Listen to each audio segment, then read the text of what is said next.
Before buying their first rental property, many investors believe that they understand the numbers and feel confident that they're going to be successful simply because they ran a basic spreadsheet. However, once they actually owned a property, many investors realize there are a lot of things that you can only learn after closing. In this video, I'm going to be covering some of the issues many first time investors learn the hard way so you don't have to when you're ready to make that first investment property purchase.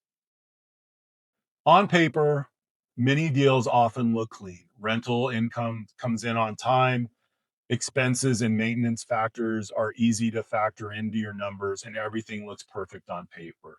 However, real world doesn't operate that way, and we definitely don't live in a perfect world when it comes to managing rentals. So, make sure you're factoring in that rents may not come in on time, that repairs have the potential to stack up on a monthly basis for you going forward, and that your insurance, property taxes, and HOA payments are not going to go down on a yearly basis. Those seem to only increase. So, if a deal only works well on paper when everything goes right, it's often not going to work well for you after closing going forward. A lot of times, many investors wish they knew the following things prior to making that first purchase. Make sure you underestimate your rental income. I recommend a 25% vacancy factor, meaning if you're going to collect $2,000 a month, cut that number down to 1,500 in your numbers and make sure that your rental property numbers look good on paper, assuming that lower rental income rate. Also, overestimate the amount of expenses for maintenances and repairs that you think you're going to need going forward. Those seem to pop up at unexpected times. And of course, unexpected repairs often cost more than you could potentially plan for. Lastly, make sure you keep adequate real reserves in a liquid cash savings or checking account. Thinking that you have enough money in an IRA or stocks and bonds that you can access when an emergency comes up doesn't put you in a good position to be able to pay for those expenses as soon as possible. So, making sure you have the right amount of reserves in a liquid account is something I strongly encourage. Lastly, keep in mind you don't need perfect numbers. You need to make sure the numbers leave you an adequate margin to give you yourself a shot at being successful going forward while managing that first rental property. Many first time investment property buyers thinks that expenses are simply just mortgages, taxes, insurances, HOA, and maintenance. What they don't understand or fail to understand is turnover.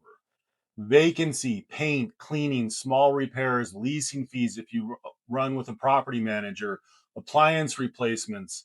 None of these alone will kill you, but together they stack up fast and have the potential to sink your deal on a yearly basis or even permanently going forward.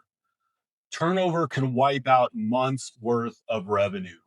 What I've learned is this: real estate income is uneven. Some months you win, some months you lose, and some months you just struggle to survive. If you expect smooth cash flow, you'll get frustrated. If you expect volatility and plan for and account for it, you'll remain calm and have a better chance of success.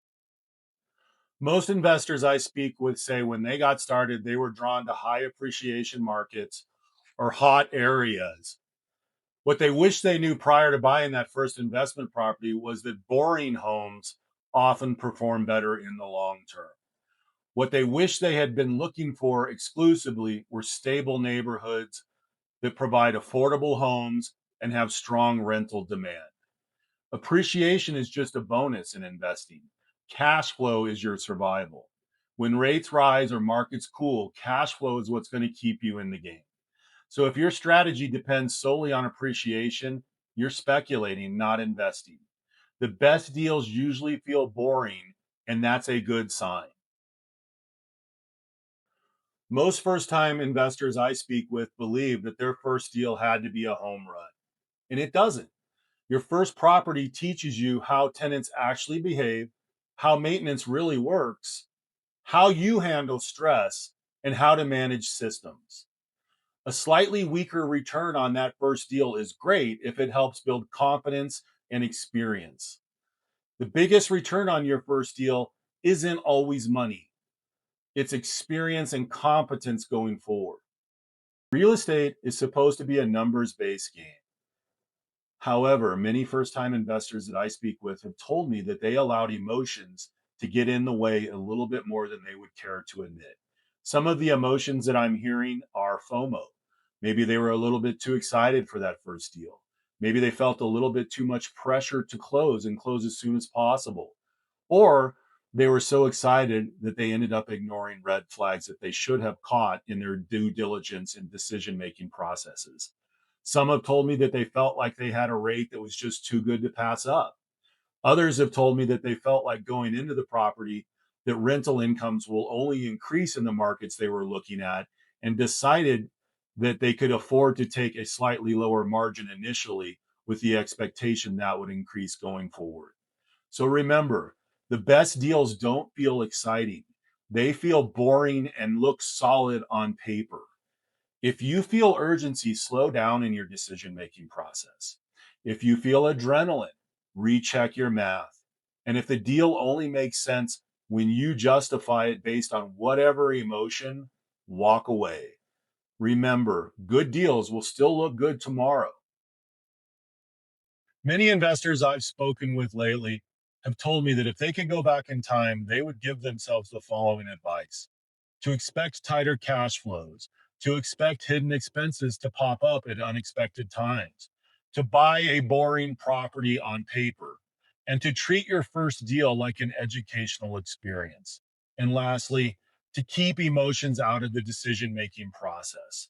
Remember, real estate isn't about being perfect, it's about long term discipline, education, and growth. If you're working on your first rental or simply building a portfolio, comment here where you're at in the process. I'd love to hear how things are going. And if you feel like any of the information in this video has helped, make sure to subscribe to my channel. Thanks.